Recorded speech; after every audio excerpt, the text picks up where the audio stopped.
Hey guys, welcome back. I got another quick video for you tonight. This one just an update on my Tamiya Falcon restoration project. I've had this thing put away in many pieces, sitting for the last couple of months. I just set it aside and haven't been working on it for multiple reasons, but I've gotten it back out this week. My days off, weather hasn't been real great to run anything, so I figured I'd get back into this project and started putting it back together. First off, disregard the body because that's the last thing I'm going to touch on this as I finish it up. So we'll do that at a later time. Here's the chassis as it sits right now.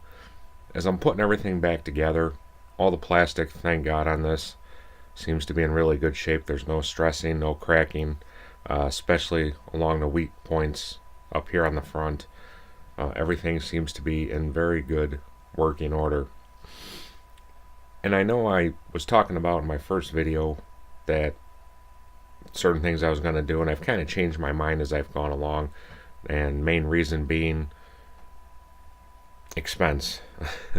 Working on my Blackfoot last year cost me close to $200 to restore that one, and that was a vehicle that I could go ahead and use re-release parts, which were plentiful and less expensive. With the Falcon here, to buy parts, you're buying original parts from, I think this thing was released in 1986. So they're getting harder and harder to come by, and they're getting more and more expensive. So I decided I'm just going to update the electronics in it. I did away with the mechanical speed controller. I'm using, or going to use a Tamiya, what is this, a TEU 105BK electronic speed control. I've put a 20-turn brush motor in there. Not looking obviously for anything crazy with this car, and I know earlier I had also mentioned that I was going to use some of the 3D printed parts off of Shapeways. They make some good stuff to especially strengthen the front portion of this car, and because of expense I decided that I'm not going to do that either. My main goal is to get this car, which was in really horrible shape when I first got it. I think I'll drop a picture in right now of that.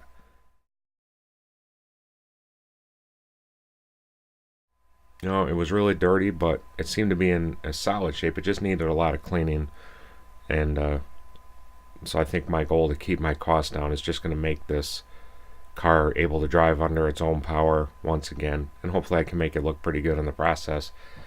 But my plan at the end of this is to run this car maybe once so I can do a running video for you guys, and then I'm probably going to shelve it.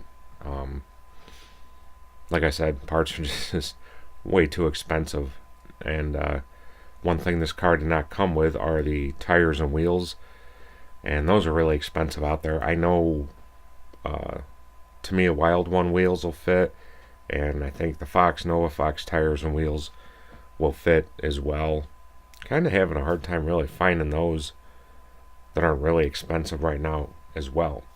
So what I did, I ended up purchasing a parts chassis from somebody off of one of the Facebook groups. They shipped the chassis out today.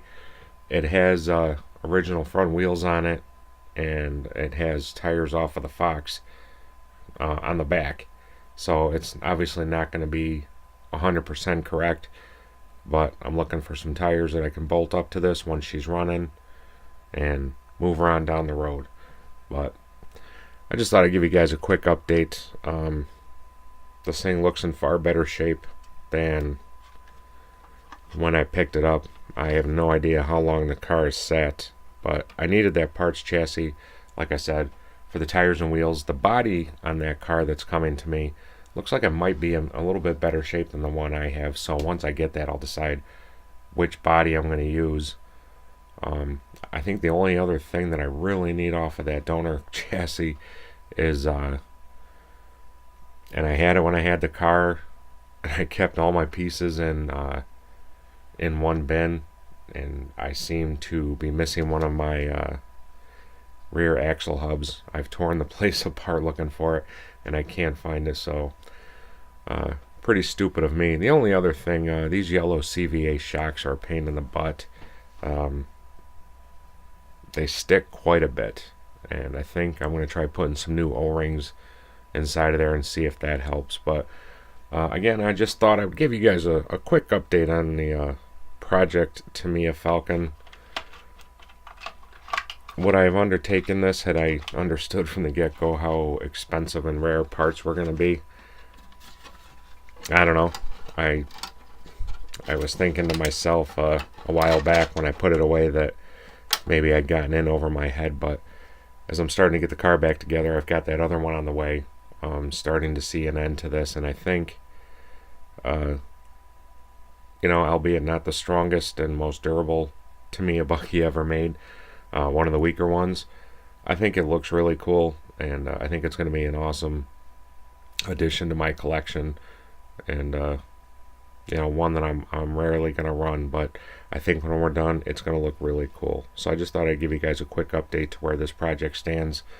I appreciate you watching my videos. As always, please like, comment, and if you haven't, think about subscribing. Stay tuned. I'll have future videos on this car when that chassis comes in and I start getting things put back together.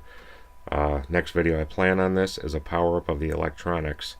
So, till next time, everybody take care. Have a great day.